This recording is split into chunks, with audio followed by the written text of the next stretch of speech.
Türkiye'nin ataqlıq yazğıcısı Reşat Nuri Gontikin'nin Şinjan Xalq Nəşriyyatı tərəfindən nəşr qılınğan Çalı Quşu namlıq romanı. Bu roman Belqut şirkətində avazğa elinib, Belqut orada anlatıldı. Xo'jayin uy ağıtısı və xanımlar hammasi bir bo'lib uni talabdı. Və uyda yana ilib qilishni xohlamay, atrofdagi yezlarning biriga bir qiyri xotinning yeniga avatibdi. Munisaning hadisi shu yezda tug'ilib, 4 yoshga kelganda bo'g'ma kesildan o'lib ketibdi. Mushu holdagi bir qizni quchqidagi bolasi bilan kim muallatdi? Oxiri yig'lab qaqshab, qiyri bir o'rmon xizmatchisiga turmushga chiqishga rozi bo'ldi. Dastlabki kunlarda taqdiriga tan berib, uni chiqarmay yashadi. Lekin eri Zaynilarga kelib o'rinlashgandan keyin uni eg'ir, chidab bo'lg'usiz bir ko'ngilsizlik o'rayapti. Qarang'u uyda ichi pushib, kundan kunga sarg'ayishga boshlabdi. Bechar xotin bu so'zlarni aytayotganida o'zini yana shu zulmat va qorong'ulik ichida ko'rayotgandek, ko'zlariga, vujudiga g'arg'inlik to'lishga boshladi.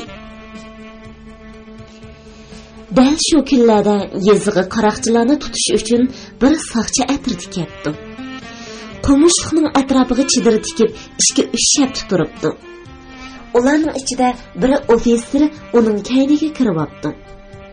Bu xotinni shayton vasvasasiga tushib, erini, bolalarini tashlab, ofitser bilan qochib ketibdi. Bu oddiy hikoya nemishqidir menga bekmi qattiq ta'sir qildi. Qarang'u tushib qelyotdi. Munisani opisi bilan yolg'iz qoldirib, maktabga qarab mandim. Belqut xazinasi. Bir-biri bilan hech qachon ko'rishamaydigan bu ikki insonning balki ayrilish minutlarida aytishadigan so'zlari bordi. Yoki mening ko'z oldimda xohlagancha quchoqlashib yig'layolmasdan, yuraklarida hijron degi qala. Qabri tashlari ustidan atlab maktabga kelib etib, cho'nqur xiyollarga cho'kdim. Munisa, asli men seni yolg'izliging uchun yaxshi ko'rgan va sana ich og'ritgan edim. Endi bu minutlarda seni qizg'anyapman.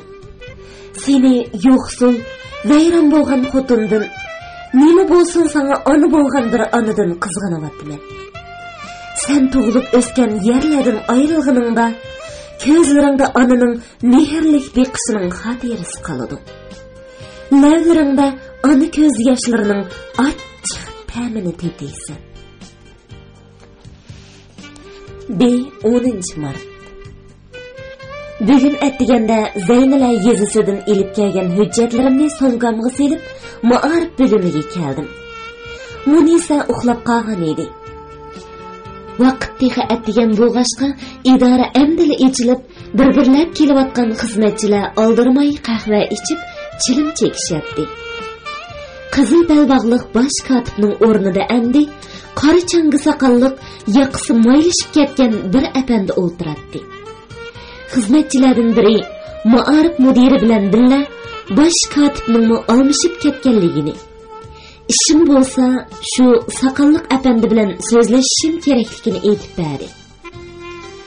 Yeniga kelib salom berdim va o'zimning ma'arif mudiri apandining buyrug'i bilan yepilgan Zaynilar maktabining muallimasi ekanligimni, maktabning ishlarini topshirib berishga kelganligimni aytdim. Bosh kotib bir oz o'ylanib, "Shundaqmi, bak yaxshi, sirtda saqlab turing. Mudir apandi kelsin," dedi. Idoraning yurakni siqadigan g'uva qarang'u dalinida mudirni to'p-to'g'ri 3 soat saqlashga majbur bo'ldim. Bu yerga kirib chiqayotganlar tikilib qarashyapti. Hatto ba'zilar so'z tashlab o'tib ketadi. Bir derazaning yonida suluq shot teraklik turadi. Baldiqqa yo'linib kutdim. Derazadan bayroni madrasaning hovlisi ko'rinib turadi. Qo'llari lay, ko'k shalvurliq bir so'pi fontanning chetida o't yosh tozlayotadi. Shoxlari egilib derazadan kirib turgan cho'ng chinar daraxining ustida qushqashlar churildishyapti. Joynikimni tazlarimga enkimni alqınımga elib xiyolga cho'kdim. Tünögün muş çağda Zeyniladın tehi ayrılmagan edim. Çoğun kichik o'quvchilarimning hammasi qiyolik ustidagi harvi yo'lig'icha meni o'zitishga kelgan edi. Men kishilarni o'ng'ayli yaxshi ko'rib qoladigan o'jmi ko'ngil edim. Aziz eniştemning ajoyib bir so'zi bor edi. U gohida qo'limdan tutib olib, "Voy, mening yepishqoq qizim, dastlab yetir qo'ysan, qochsan, keyin devir qo'ydek shundoq yepishib ketsanki", deydi. Eniştem to'g'ri debdikan. Bu balalarga ichim etishidi. Chiroyliqlari chiroyliq, satlari sat. Kambag'allari kambag'al bo'lgani uchun lekin har bir ayrilgan yerda moshundaq yuragimning bir parchasini qoldirib ketaversan. Ya Allah. Bechoralar bir-biridan kelib qo'limni so'ydi. Padichi Muhammad Zahra orqali yangi tug'ilgan o'g'loqni avatibdi. Uning bu sovg'asi shunchalik cho'nqur ta'sir qildiki, yuraklarim o'ynab ketdi. Tehi ko'zlari echilmagan o'g'loqni Munisaning quchqiga sepdim. Sevgan harvisi g'ijirlashlari bilan kang cho'lni bir ilib, asta-asta Zayniladin yiroqlashdi. Balalarning qarisi qara tashlar orasida ko'zdan yo'qolgacha Munisa bilan ishkimiz qo'l yog'lig'imizni pulanglatib mangdik. Arvining mehmonxona eshigi oldida to'xtashi Haji Kalfaning yana bir qiziq majrosiga duch keldi. Bu qiyri jigarni tishlab elib qochgan yo'g'on bir mushukni qo'g'lab kelyotdi. Qo'lidagi chilimni qanchalik perqiritib, "To'xta kapirning bolasi, terangni so'yiman" deb vaqirab, yenimizdan o'tib ketayotganda, "Haji Kalfa" deb vaqirdim. U bu ovozning qayerdan kelganligini anqiramay turib qoldi. Keyin meni harvining ichida ko'ribla, qo'llarini egiz ko'tarib, ovozning baricha "Voy ko'zlarimdan aylanay muallima" deb vaqirdi. Bechorning xushalliqi ichiga patmay ketdi. Og'zidagi jigar bilan o'tdagi vayrona tomga yamishib chiqib ketayotgan mushukka kulib turib, "Xolig'iningcha ye, qo'rqma, jigari sana halol bo'lsin" deb vaqirgandan keyin yig'imga keldi. Haji Kalfaning xushalliqi shunchalik ediki, o'g'loqni quchoqlab, kaynimdan kelayotgan Munisani faqat mehmonxonaning 2-chi qavatiga chiqqandili ko'rdi.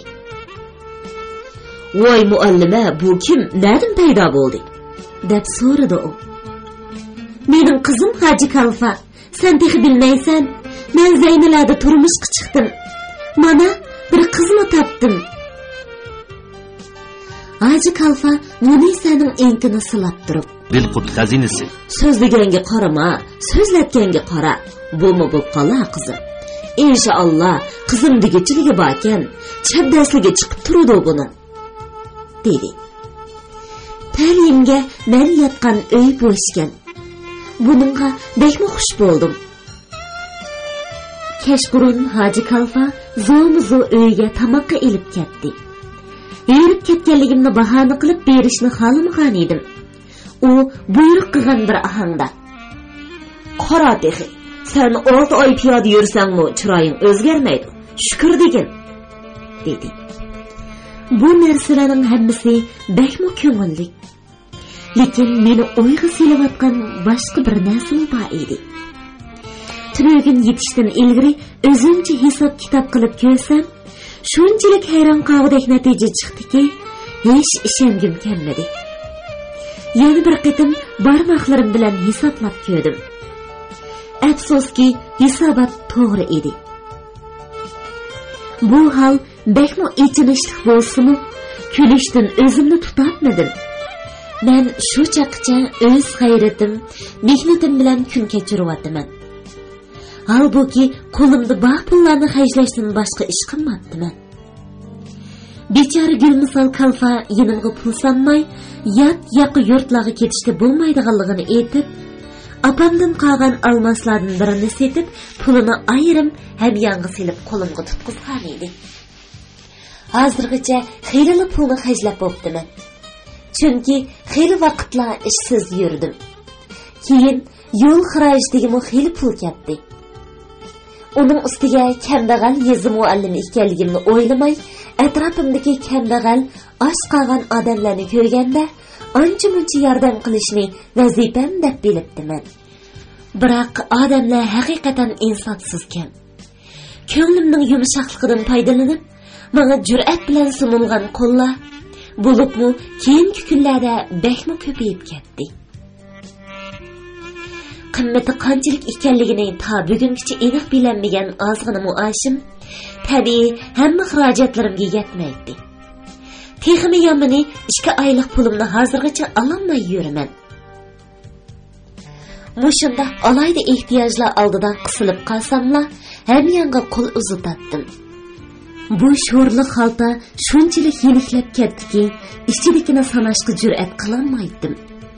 Demak, 5 oy jarayonida shuncha jafolar tatqinimga, erib charchashlarimga qaramasdan, meni qamdigan yanala oilamning yordami bo'pti. Derizdan kirib turgan chinar daraxining yo'pirmoqlarini o'ynab turib, bularni o'ylaganimda ham kulgim keladi, ham yig'lig'im keladi. Lekin yana o'zimni bezlashga tasalli so'zi topatdim. Xafa bo'lma chala qushi. Hech narsaga ega bo'lmagan bo'lsangmi, tirikchilik, yashash, bardoshlik berish nima ekanligini o'rganding-ku. Bu oz tapovatmi? Buningdan keyin bolaligingni tashla. Endi rasmiy bir xotin bo'lasan, qiz. Men shu xiyollar bilan turganimda birdilla g'uva qarang'u dalanda g'alva ko'tarildi. Qiyri xizmatchi bir qo'lida palto, bir qo'lida hassa tutgan holda Ma'arif mudirining ishxonasiga qarab yugurdi. Bir necha minutdan keyin Jug'i kichik mudirning sirlik qiyofatda bo'ynini so'zib, yaman ko'zoynakini parqiratib, palataydan chiqayotganini ko'rdim. Keynidilla kirmoqchi bo'lib edim. Salla avval mudirning paltosi bilan hassini ko'tarib o'tgan saqalli xizmatchi yo'limni to'sdi. To'xta xonim, efendim demini elib olsin. Nimacha oldiraysan? Opangning qo'shqida 9 oyni qanday to'shqizgan bo'g'ayting, a? deb menga ta'na qildi. Mundaq muomalalarga asta-asta ko'ngan edim. Shunga xafami bo'lmadim.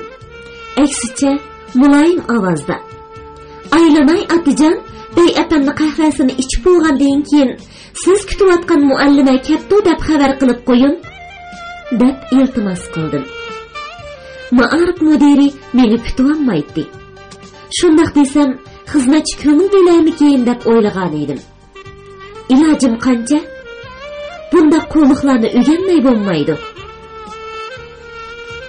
Qiyri xizmatchi 3-4 minutdan keyin ishxonadan yana chiqdi. Ustimda qora taranji bo'lg'ashqa, meni birdilla bayqayanmasdan so'zlashga boshladi. "Nega ketdi u xotin? Voy xudo, odamning ishqi putini bir o'tiki tiqib qo'yib, o'zi qechib ketibdi-da." "Ranjimang ota, men bu yerda kirsam bo'lamdi?" "Qani kirgan, seningmi ko'ngling qolmasin?" Mudir yalangbosh, g'amzi tishlagan holda o'z o'rnida o'ltirib, bulundagi sofaga cho'kib o'ltirgan yashangan birsiga o'zining vijikkina vujudiga yarashmagan qo'pol, dadil ovozda allanimalarni so'zlaydi. "Efendim, bu qandoq joy? Zoda qandoq yer? Dunyoning isrofchiligini qiladi-yu. Biroq adres nom yozilgan bog'cha bostirishga chidamaydi. 80 kishi kelib siz bilan ko'rishmoqchi bo'ladi-yu." Xizmatchidan aytqizib.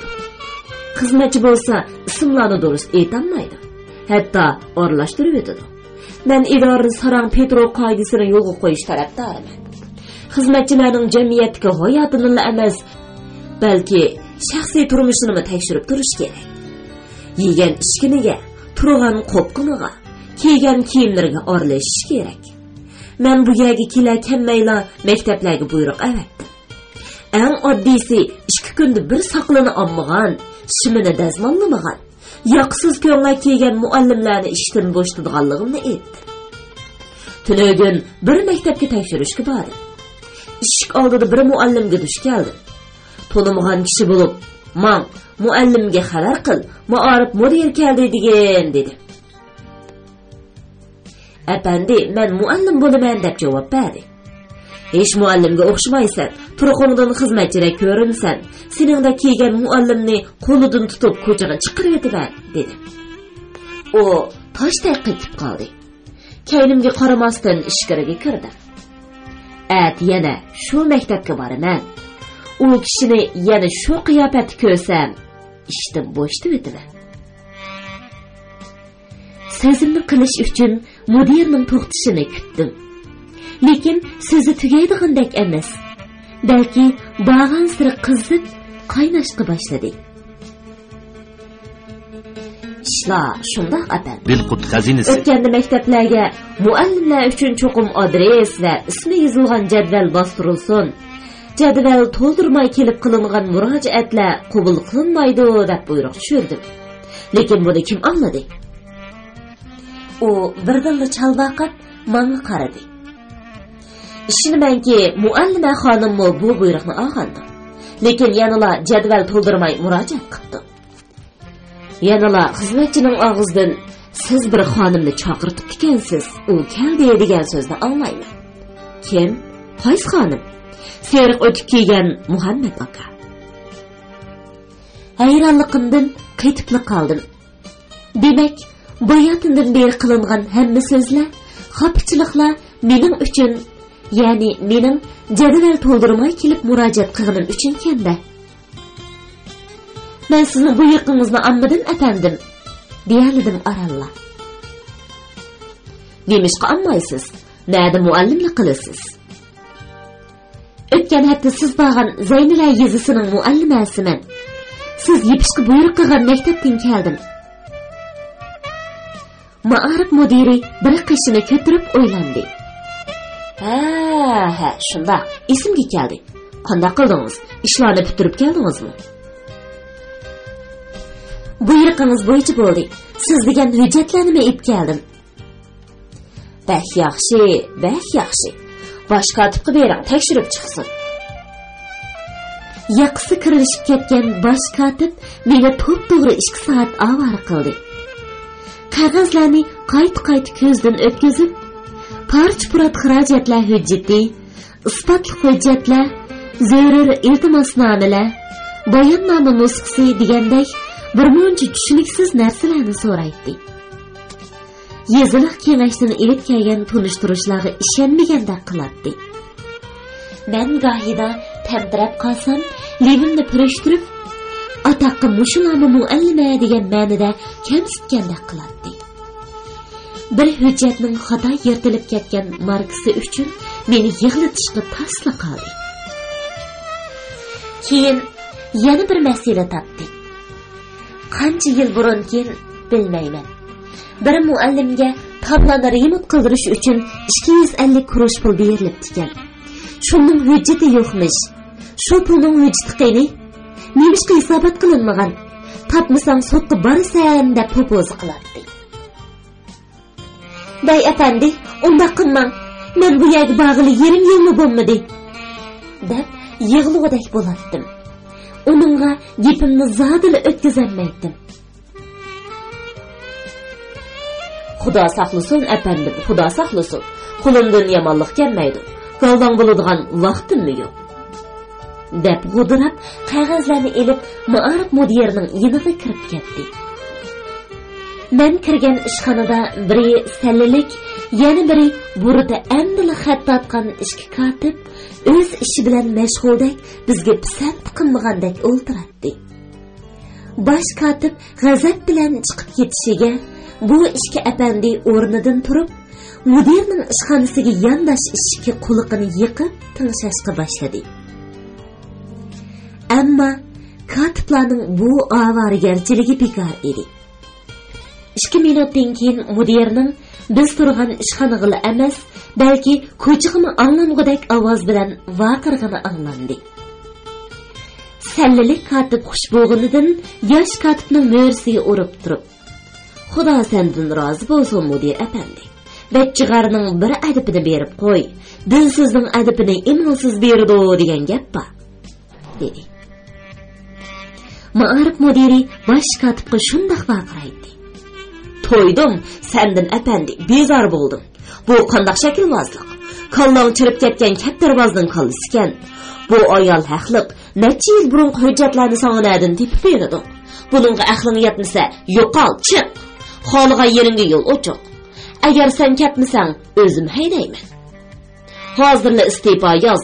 Yozmasang odam emassan." Xudoga shukr, yuragim o'rniga tushdi. Katiblarga, "Voy apandilar, o'ylamagan bir majroga sabab bo'ldimmi nima? Ketib qolay. Shu ochiqida meni ko'rsa, og'izdan yomon gaplar chiqib ketmasin", dedim. Səllilik katib xushalligidan usul o'ynaydigandek bir holda edi. "Yo'q, sonlib, yo'q, andish qilma. Bu bachchig'arga shu loyiq. Ba'zida uningdan adabsizroq birisi chiqib adabini berib qo'ymasa aram topmaydi. Itmishning xuyida. Sendan Xudo rozi bo'lsin. U bu dashlamlardan keyin bir necha kun tinchib qoladi. O'zigimi, bizgimi aram." Ovozlar jimidi. Katiblar tezlikda o'z o'rinlariga o'tirishdi.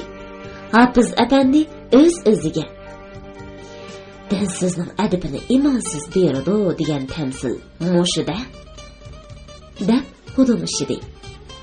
Bosh katib putlari bilan soqollari tang titrab ishxonaga qaytib kirdi.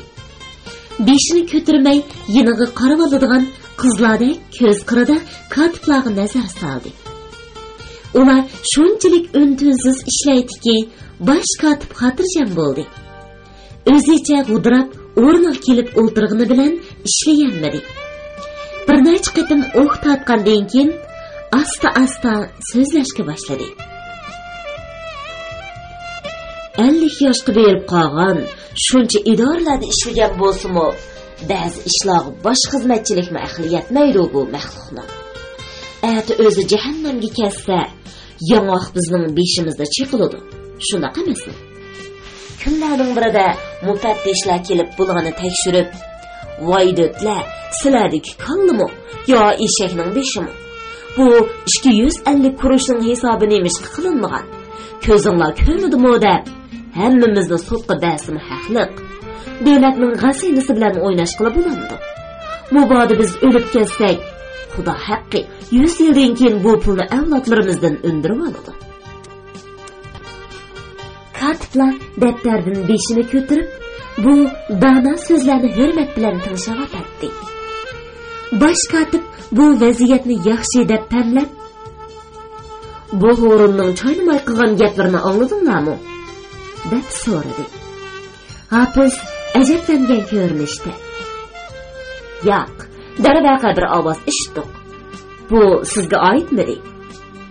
deb so'radi. "Bir qismi menga oid. Qornini yorsa ilibning sulig'i chiqmaydi." "Chechilib ketmang, efendi, ular muomala qilishni bilmaydi. Siz zoti oliylari bo'lmasa, bu idora 3 kunda ostin-ustin bo'lib ketadi." Bu so'zlarni Hafiz bayila bosh katib uchirgan haqoratga yosh boladek suyungan Hafiz efendi qilyotdi. "Ya Rabbim, nima degan qislatlik odamlar, ha?" Shunda qilib Səllilik katibning aytgani ma'lum darajada to'g'ri chiqqan. Bilqut xazinasi. Bosh katib bo'ronga uchirgandan keyin xeyli yavaşlab yumshab qolgandek ko'rinadi. U tamakisini tutashtirib, isini chatki po'lab, "Qaysi bir odam hukumat xizmatini qilganlarni Alloh sendan rozi bo'lsin" debdikan, dedi. Va meni ortiq avara qilmasdan hujjatlarni topshirib oldi. Bir ozdan keyin o'z ishim uchun ikkinchi qatim Ma'arif mudirining ishxonasiga kirganimda, g'arg'inlikdan tizlarim titrab, ko'zlarim qorong'ulashdi. Mudir endi boshqa bir ish bilan mashg'ul edi. U har xil bema'ni buyruqlar berib, xizmatchilarga chang to'zonlarni surtkizatdi. Tomdagi rasmlarning o'rnini o'zgartizatdi. Anda sonda kichik aynakka qarab chechini, galstukini tuzatdi. Yanılı şu bircekte o'ltirgan Qiyri apandim bilan qilishayotgan so'zlaridan bu tayyorlikning sababini bildim. Bega Pierre Four ismli bir fransuz tahriri kelgan ekan.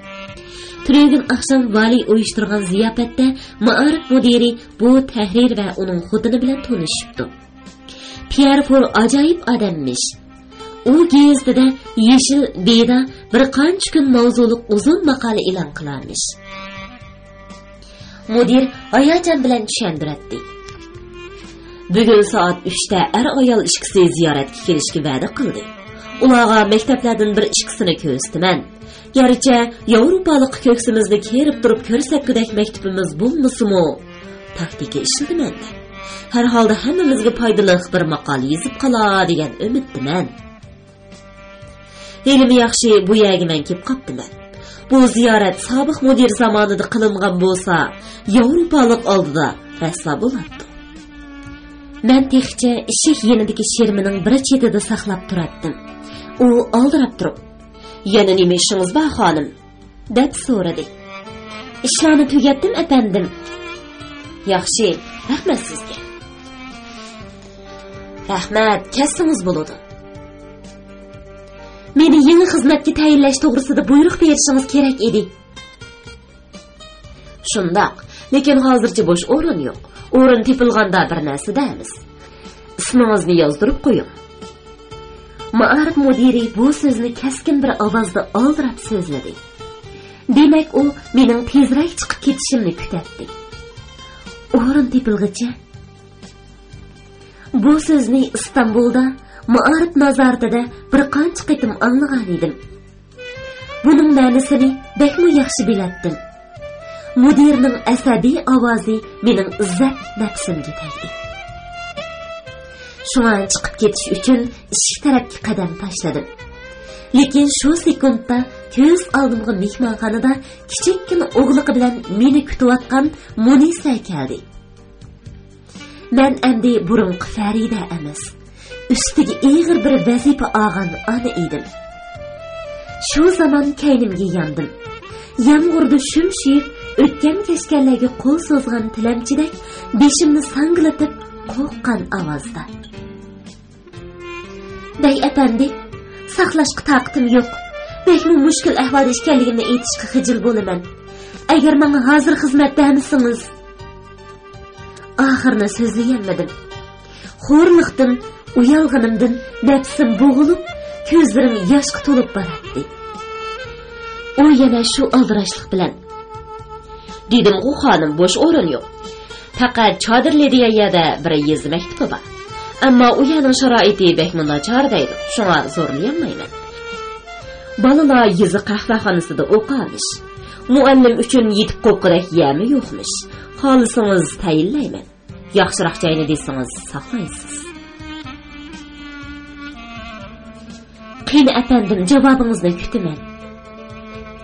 Bu Chodirli degan yezining Zaynal'adimi betar bir joy ekanligini anglagan edim. Lekin bir necha oy bu yerda so'rilib yurib, har xil haqoratlarga uchrashdan ko'ra, u yerga borgan yaxshiroq edi. Beshimni sanglatib past ovozda: "Mayli, qabul qilishga majburman," dedim. Lekin Ma'arif mudiri javobimni anglamadi. Chunki shu chaqda eshik tuyuqsiz echilib, tashqaridan birisi "Kelishdi" deb vaqirdi. Ma'arif mudiri kostyumning tugmalarini etib, ushqandek sirtqa etildi. Mening ketishdan boshqa choram qolmagan edi. Endi eshikdan chiqay deb turishimga mudirning fransuzcha "Marhamat, kiringlar" degan so'zni angladim. Tashqaridan oldi bilan qilin palto kiygan yosh bir ayol kirib keldi. Men uni ko'rish bilan hayron bo'lganimdan og'zimdan bir faryod chiqib ketdi.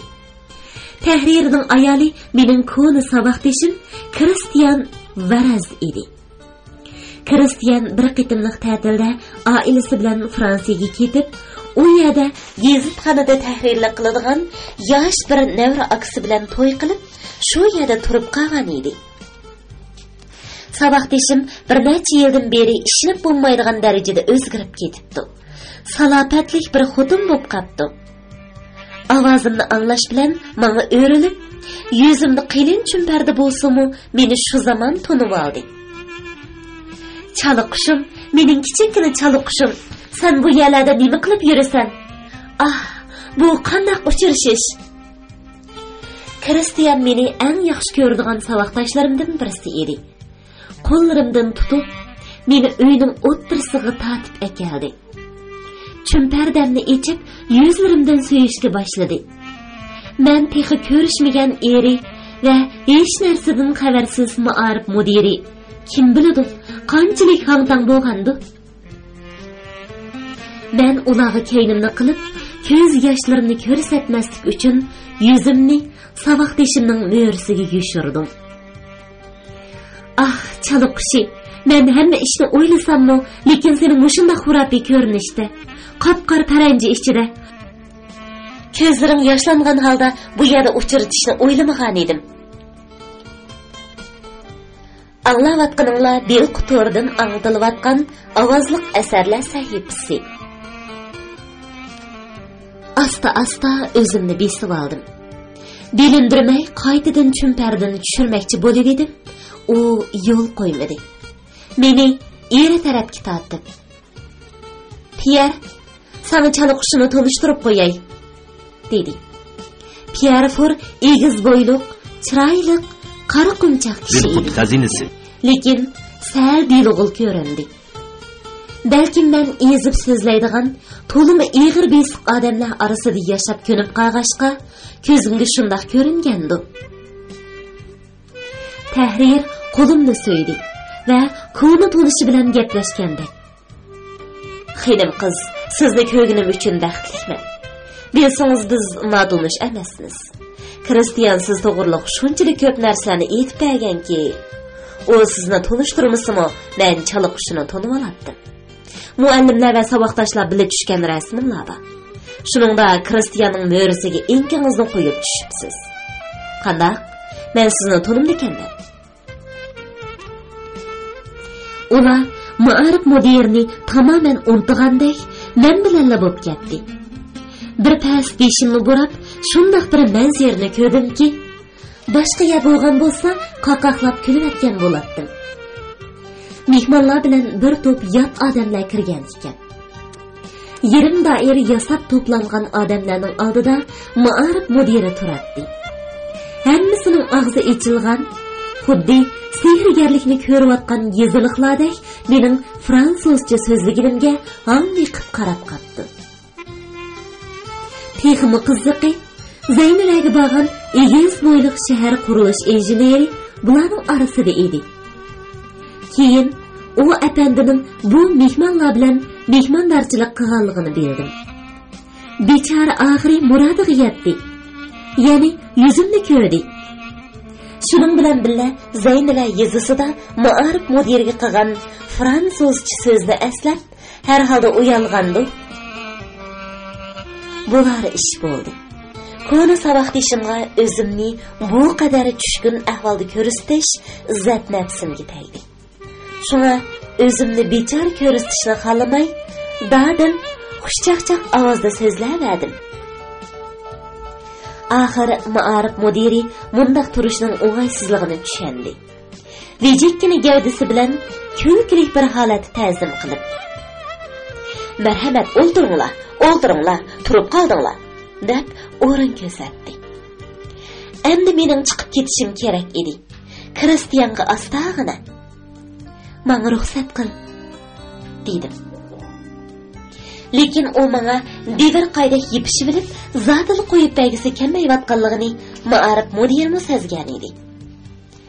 Sal burun menga shunchalik sovuq va yomon muomalada bo'lgan bu odam cho'nqir bir hurmat bilan oldimda egilib, meni o'ltirishga taklif qildi.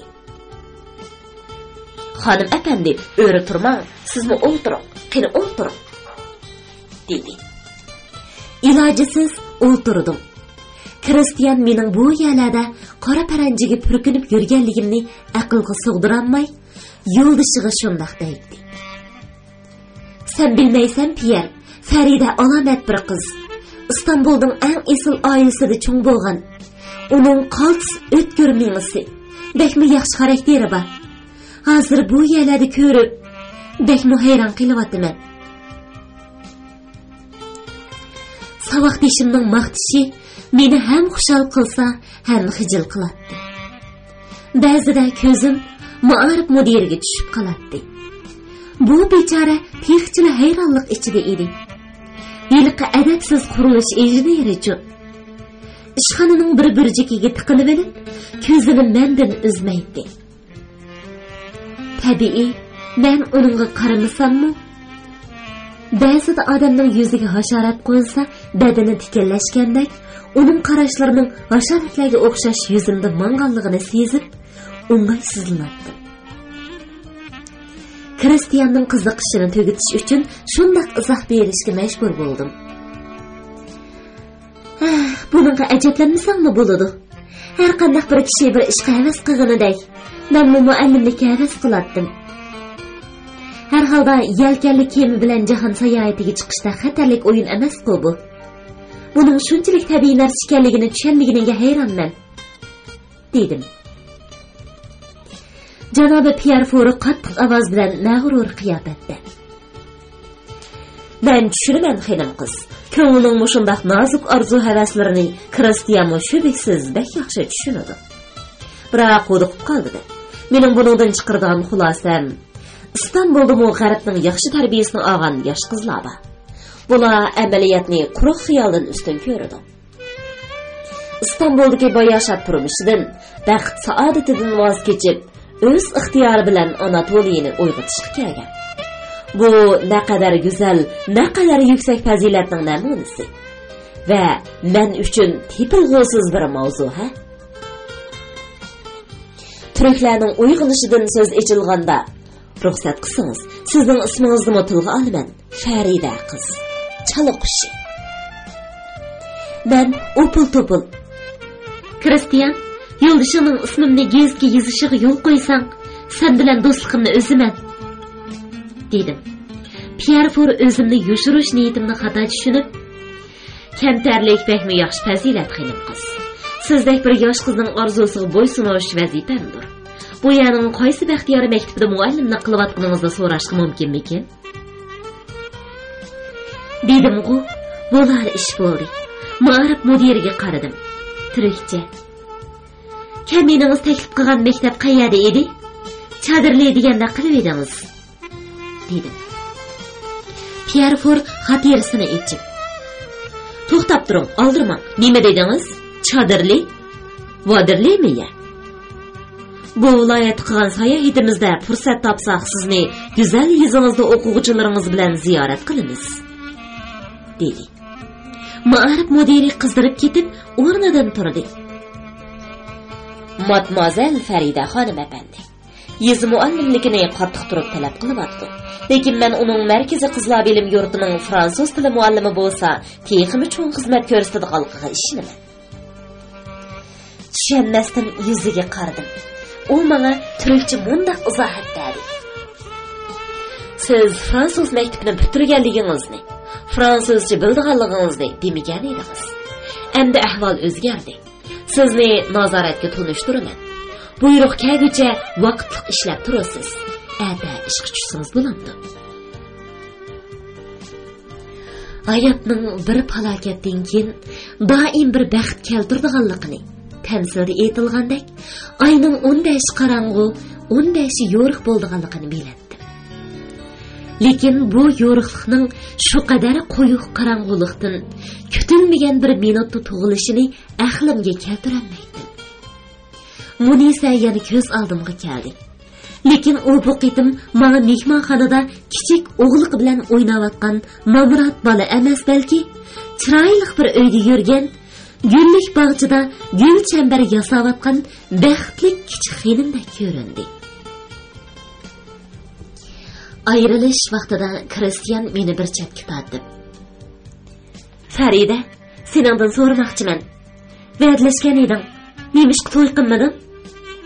dedi. Nemishqa javob bermaysan? Va'dalashganing hozir nada? Beshimni sangiltib, bekmi past ovozda. ötken көзді onu yo'qotdik, dedim. Bu Kristiyanga bekmi qattiq ta'sir qildi. Bu qanday gap Farida? Rost aytib otamsan? Ah, bechora chala qushi. Seni bu yerga qanday shamollarning uchirib kelganini endi bildim. Uning bileklarimni ching tutib olgan qo'llari titraydi. Farida, sen uni bekmi yaxshi ko'rding. Shunaqa emasmi? Yoshirma jinim. Iqror qilishdan doim qochatding. Lekin hammamiz buni bilatdik. Kristian o'tib ketgan ko'ni bir tushni eslayotgandek, ko'zlari tiniq qoldi, qandaqdir bir tovush bilan. Sen haqli eding. Uni yaxshi ko'rmay mumkinmi? Bir necha qitim seni ko'ygili kelganda ko'yginim esimda. Hech kimga o'xshamaydigan bir sumbati bor edi. Bechora, sana bekmi ichinaman Farida. Yosh bir qiz uchun yaxshi ko'rgan odamining o'limini ko'rishdan cho'ngroq qayg'u bo'lmas deb o'ylayman, dedi. Sana bekmi ichinaman Farida. Yosh bir qiz uchun yaxshi ko'rgan odamining o'limini ko'rishdan cho'ngroq qayg'u bo'lmas deganda ko'zimni yumib olib, rost deysan, haqqing bor, dedim ichimda. Musha ahvolda boshqa nimani deya olayman? Lekin men sana yolg'on etdim, Kristian. Men yosh bir qiz uchun buningdan cho'ng baxtsizliklar borligini bilaman. Yaxshi ko'rib va'dalashgan odamining o'limini ko'rgan yosh qizlar sen o'ylagandek odamlar emas. Ularning cho'ng tasallisi bor. Aradan yillar o'tgandan keyin yot ellarning qorong'u va sovuq hujrasida yolg'iz qolganlarida va'dalashgan odamining chiroyini ko'z oldiga keltirish imkoniyatiga ega. Bu bechora ko'zlarning oxirgi beqishi menga ta'alluq deyishga haqqi bor. U xiyolidagi ashu chiroyini qalb lavlari bilan halbuki men buningdan mahrumman, Kristian. 19 mart. Bugün atigan Darul Muallimatiga dars berishga bordim. Bu yerga chapsan o'ginib ketadigan o'xshayman. Zaynilardan keyin bu yerni yoqtirmadim desam sat bo'lar. Yeni kasbdoshlarim ko'rinishni yomon emas taqiladi. O'quvchilarim yosh jihatda men bilan teng. Hatto ba'zilari mendan cho'ngroq aqlli xonimlar ekan. Maktab mudiri Recep Efendi doim salla o'rab yuradi ekan. Maktabga kelganimda muavin mudira xonim meni o'ttinla mudir ishxonasiga boshlab kirdi. Recep Efendining muarif bo'limiga ketganligini, patli yinib kelganligini kutib turishimni aytdi. Gah derazamdan elish bog'chisini tomosha qilib, gah tomdagi lavhalarning qalaymaqan yiziqlarini o'qish bilan bo'lib, yarim soat kutdim. Nihayet mudir keldi. Yo'lda yomg'irda qilib chapini butunlay ho'l bo'lib ketibdi. Meni ko'rish bilan yaxshi kelibsan qizim. Muarif bo'limi menga hozir xabar qildi. Alloh hammamizga muborak etsin, dedi. Mudir oppoq changi soqolliq, yumaloq yuzlik, almida qip-qizil mangizlik, tinimsiz harakat qilib turadigan olg'ay ko'zlik odam edi. Üstü beshidan iqiyotgan sulaga qarab, "Tuffi, Xudo jojisini bersin. Kunlikni unutug'unim uchun sho'rim quridi. Aqlsiz qalining dardini put totidi degan gap bor. Ammo bu qitim dardni chapan totdi. Bir oz qurdi olay qizim, aybga buyurmagan", dedi. Chapinini yeyishga boshlagan edi, men o'rnimdan turib, "Efendim, sizga malol qilmay, keyin kelaman", deb sirtga chiqmoqchi bo'ldim. U qo'l ishorasi bilan meni o'ltirishga taklif qildi. "Yo'q, jinim qizim, takallubning nima hojati? Men sening dodangdek odamman." Ustida ko'k yo'lliq seriq atlasdan yo yaktak, yo ko'nglakdak kiyimi bor edi. Yoqasiga qarsam ko'nglakdak, yonchuqiga qarsam yaktakdek turadi. Mashning oldiga o'rindiqni surib o'ltirdi. Atning taqsidek yo'g'on nahal qiqilgan ko'n batinkisining chamini o'tqa qaqlab o'ltirib, menga gap qilishga boshladi. Mudirning quloqning panqig'idek qattiq, qo'pol ovozi bor edi. U ki tovushini yenib talaffuz qiladi. "Texi bola ekansan bu qizim", dedi u. Hammani yana anglab yurgan bu so'z jinimga tekkan edi. "Turaygan ishlaring bakmi o'ngishli hal bo'pti, ha? Endi buni saqlab qilish, bilim elishdan mushkil ish. Shunga texmo g'ayrat qilishing kerak. Mening muallimalarim o'z qizlarimdek. Ular o'zlarini eg'ir, jiddiy tutish kerak. O'tganda birisi chatoq chiqarib qo'ygan edi. Buningga to'g'ri deyish kerak. Ma'rif mudiridan so'rmayla qog'ozlarni qo'liga berib xizmatdan chiqarib etdi. Shundoq qildim, ey Shahnoz xonim. Nima? Og'zingni ichiq to'liq qilganmiding? Shahnoza xonim maktabning muavin mudiri bo'lib, yo'talmasdan so'z qilolmaydigan o'ttira yoshlik, o'ruq, kesal chiroy bir ayol edi. Xilidan beri bir narsa deyishga tamshilayotganligini sezib turadi. U chechilgan holda: "Ha, shundoq bo'lgan edi", dedi. So'z navbatini qo'ldan dagisi kam degandek, "Ammallar ishki majdiyadan kam bo'lsa bo'lmaydi" deydi. "Qanday qilayli?" deb qo'shimcha qildi. Mudir apandi o'r ko'tarilayotgan nam batinkisiga o't tutashgandek tuyuqsiz o'rnidan sakrab turib ketdi. "Tova xudoyim, bu mudhamlarga qara. Yepinchini ustimga otibla mollarni o'zim to'shayman bo'lmasa. Men talvirak kishiman, deginimni qiladigan, sen berib etqin." Keyin yana menga burildi. "Sen ko'zlarimning olg'ayligini ko'rayotgansan. Buni men yirog'imni satmayman. Men mushundaqli bir qarsam bo'ldi. Boshqalar ahli hushidan ayrilay bo'ladi. Bu ne deyishdan maqsadim, muallimlar chabdas, adab axloqli bo'lishi kerak. Vazifa ustida kamchilik o'tkazmasligi, sirti muallimlik nomiga nuqson yetkazmasligi kerak. Muavin xonim dars sayti to'shdi-ku deyman, shundaqmi?" "To'shdi atandim, o'quvchilar sinfga kirib bo'ldi." "Qani qizim, seni o'quvchilar bilan tanishtirib qo'yay. Lekin sinfga kirishdan avval yuzini yuvayotdi." Mudir apandi bu so'zlarni sal tatingandek past ovozda dedi. Men o'diqib qoldim. "Nima bola? Yuzimga bir nima tegib qolmagandi?" Muavin mudira xonim bilan qarashib oldik. U menga o'xshashla hayron edi. "Yuzimda bir narsa bormikin, atandim?" deb so'radim. "Qizim, tabiiyki ayollar zibozanatga omroq keladi. Lekin muallimalarning yuz ko'zni bo'yab sinfga kirishi joiz emas. Bu mening sana odilona nasihatim. Men aloqsada bo'lib, yuzimda bo'yoqlar yo'q apandim. Men umrimda yuz ko'zimni bo'ygan odam emasman", dedi. Rajab apandi ishonmasdan yuzimga tikilib: "Ajab, xuddi bo'ygandeklar, ha? Ajab ish", dedi. Men birdilla tektik yetib, o'zimni tutanmasdan kulib etdim. "Mudir apandi, men siz degan bo'yoqlarga o'shman. Lekin Xudoyim bo'yab qo'yibdi. Men qanday qilay? Suv bilan yuvitishning amali yo'q." Muavin mudira xonimmi menga qo'shilib kulishga boshladi. "Xonimning rangi tabiiy mushundaq apandim", dedi. Endi mudir apandimu bizning kulkimizga qo'shildi. Uning kulkisimi odamlarning kulkisidan boshqacharoq edi. "Ha ha ha" deb kulganda "hey" harfini maktabga yangi kirgan bolalarga harf o'gitayotgandek dana chiqaradi.